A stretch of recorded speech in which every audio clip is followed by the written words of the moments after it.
from this to this. Sino nga naman ang mag-aakalang gaganda pa tong lababo ko? Hindi nga ako makapaniwala na sa halagang 200 pesos eh gaganda itong lababo ko. Matagal ko na nga rin gusto mag-makeover ng lababo. Kaya nga nag-check out na ako ng marbled wallpaper. 30 by 60 nga itong in-order ko. 200 pesos na lang ang 10 pieces. Base nga sa mga reviews nito, sobrang madikit nga to. Self-adhesive na nga rin pero nag-order pa rin ako nitong no more nails. Para nga siguradong mas dumikit dahil hindi nga ganong kakinis yung lababo ko. Bago nga ako magsimulang magdikit, winalis ko nga muna itong lababo. Hindi na nga natin kailangan ng tulong ni Mister dahil madali lang naman itong idikit. Kasintabi na nga rin po sa mga sampay ko dahil maulan nga ng mga nakaraang araw. Kaya dito nga muna ako nagsasampay sa loob ng bahay. Dito nga sa tinutuluyan namin ngayon, itong lababo nga lang yung hindi naka-finish. Kaya nga dito rin ako nakafocus sa pag-makeover. Dami-dami nga rin akong plano dito at pera na nga lang ang kulang. No.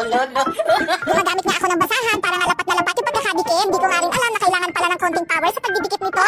Eto nga't medyo na-stress ako dito sa part ng bandang gripo. Nag-iisip nga ako dyan kung paano ko nga ito magugupitan. Gusto ko nga kasi kahit hindi perfect, eh maganda nga yung pagkakagupit at pagkakadikit ko. Kaya nga sinubukan kong tanggalin itong gripo namin, pero mission failed nga ako. Kaya nga ito, for the sipat-sipat na lang ang person, for the kapaka kung hanggang saan yung gugupitin ko. Ang saya ko nga dahil hindi kulang at hindi sobra yung pagkakagupit ko, kundi sakto lang. Tinanggal ko na nga muna itong wallpaper sa may dingding para nga maganda yung pagkakadikit. Hindi man halata pero nagmamadali na nga ako ng mga oras na to dahil meron pang pasok yung mga anak ko.